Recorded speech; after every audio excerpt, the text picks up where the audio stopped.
Hi, today I'm here to help you save money on books. Right now I'm sitting at the local library, and that is number 1 out of 9 tips on how to save money on books.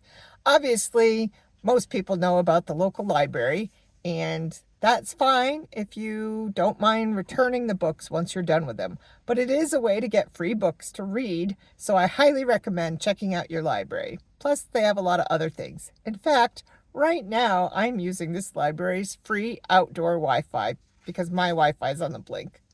So check out your local library for free books that you do have to return. Now, if you like books that you want to keep, I highly recommend checking out number 2, eBay. I love eBay for books because a lot of times you can get free shipping. I have some little notes on the back, so if it looks like I'm not paying attention, that's why. I checked out one book that I figured everybody's heard of, and it's a classic and you might like. It's called To Kill a Mockingbird. So if you bought it new on Amazon, it would cost you $8.74 plus shipping.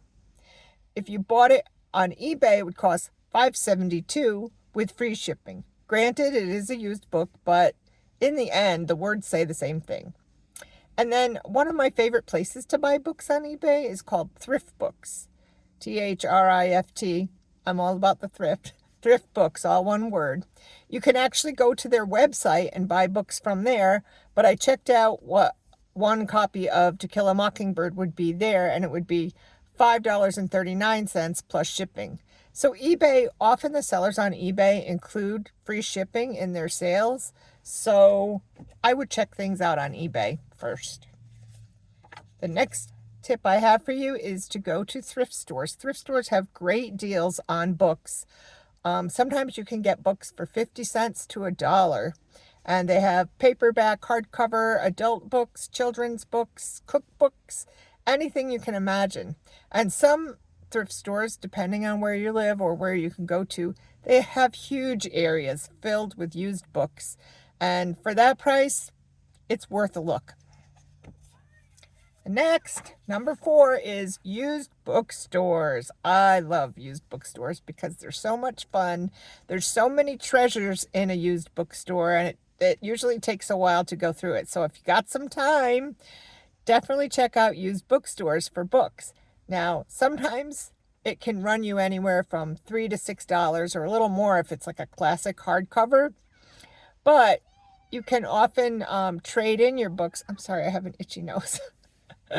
You could often trade in your books to get some credit toward new books. So one that I go to sometimes will give you $2 per book, and you can only use you can't get a book for free, so you have to put that towards the total purchase. But hey, $2 a book, pretty good as far as I'm concerned. The 5th way you could save money on books is try Amazon Kindle. Now, not all of them are cheap. Usually when they first come out, they're kind of expensive, but after a while, they drop down. So if they've been on the market for 6 months or a year, the price may be lower. Now, I don't personally like reading my books on a Kindle or Nook or anything like that, but that's just my choice. I really like to have a book in my hands when I read. But if you don't mind that, check out Amazon Kindle. Why am I saying Kindle? I have no idea. Okay, the 6th way to save money on books is estate sales and yard sales. You can get some really cheap books at really good prices at both yard sales and estate sales. And if you like estate sales or you don't know too much about them, if you go to estatesales.net, you can check out, you put in your zip code, you can check out all the estate sales coming up in your area, and they'll have pictures of what they have for sale, and a lot of times they'll have pictures of books. So if you see a bunch of books for sale at an estate sale, go check it out. And yard sales, the same. Yard sales are more drive-by, or you can see them on Craigslist or in your local newspaper or just signs in your neighborhood. But check them out because they're just getting rid of stuff and the prices are pretty cheap there. So I guess that's it. Oh, especially you get the best deals like the second or third day of the sale, whether it's a yard sale or an estate sale. Because at that point, the families who are having the yard sale, they don't want to bring that back in their house. They just want to get rid of stuff. All right, the seventh way to save money on books is your free little library. You've probably seen those. Most towns, I think, now have them. Some neighborhoods have them. We have a local grocery store that has one.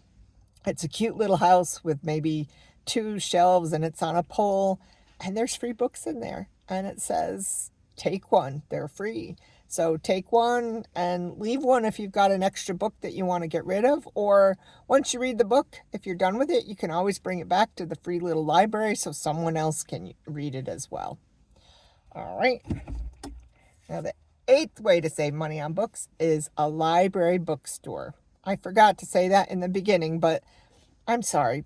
Book sale, the library book sale. I did go to a library used bookstore, and my next video actually is going to be a tour of that bookstore. So if you're interested in that, make sure to subscribe so you won't miss it. Okay, so the library book sale also has books really cheap because, again, they just want to get rid of those books and move on to buy new books. So a lot of times you can get stuff for $1 or 50 cents, depending. And again, the second day of the sale, the prices are going to be even cheaper. Okay, and the ninth way you can save money on books is to trade books with friends. This is especially helpful if your friends like the same kind of books that you do. So all you need to do is, actually, you could put it on your Facebook page, or if you have a Facebook neighborhood page, that's perfect. Just send out a message. I have a few of these books. I'd like to trade with somebody for other books. Do you have anything I might be interested in? And that is a great way to get free books, and you just pass them along among your friends. Okay, I guess that is it for how to save money on books. If you like this video, please give it a thumbs up. And if you have any comments about how to save money on books, about anything that I said, or any new ways that you know that people can save money on books, please leave it below. Okay, that's it for today. I'm signing out now. Have a wonderful day or night whenever you're watching this. Bye-bye.